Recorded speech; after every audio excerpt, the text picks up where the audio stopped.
జగన్మోహన్ రెడ్డి తన చేష్టలతో ఫేక్ ప్రచారాలు, ఫేక్ చేష్టలు, ఫేక్ ముఖ్యమంత్రిని చెప్పి నిరూపించుకున్న విషయాన్ని ఈరోజు మొత్తానికి వెలుగులోకి వచ్చింది.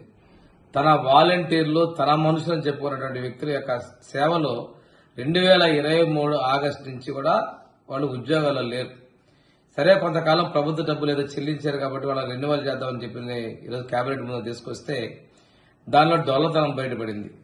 ఇటువంటి ఉద్యోగాల్లో లేని వ్యక్తుల్ని బలవంతంగా మీరు ఉద్యోగాలను రాజీనామాలు చేయడం, ఈ డ్రామాలన్నీ కూడా బయటకు వచ్చాయి. వాళ్ళకి మంచి చేద్దాం అనుకున్న సమయంలో కూడా తను చేసినటువంటి అకృత్యాలు అడ్డం వచ్చాయి.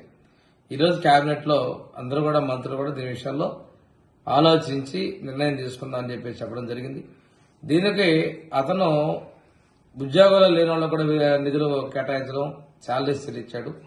తర్వాత వాళ్ళ కార్యకర్తలు, నాయకులు పోటీపడి ఎన్నికల్లో పోటీ చేసేవాళ్ళు, మేము ఎన్నికల సమయంలో కూడా జీతాలు మేమే ఇస్తామని చెప్పేసి వాలంటీర్లకు తాయిలాలు అందించారు.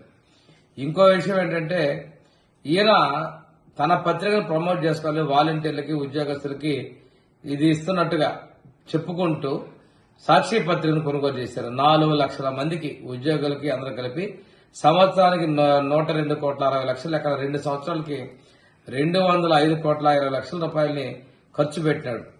ఇది ప్రజాధనాన్ని దుర్వినియోగం చేయటం, ప్రజాధనాన్ని దొడ్డిదారిన తన యొక్క సంస్థలకు మళ్లించుకున్నటువంటి చేసింది. దీని విషయంలో కూడా ప్రజలు ఆలోచించాలి. ప్రజాధనాన్ని ఒక అసమర్థుడు ఎంత దారుణంగా మోసం చేసిన విషయాన్ని కూడా తెలియజేసుకుంటూ, ఈ విషయాలన్నింటినీ కూడా ఆయన వాలంటీర్గా ఉన్నటువంటి ఆయన మనసులను చెప్పుకున్నటువంటి వాలంటీర్లు గమనించుకోవాలని చెప్పి నేను తెలియజేస్తాను.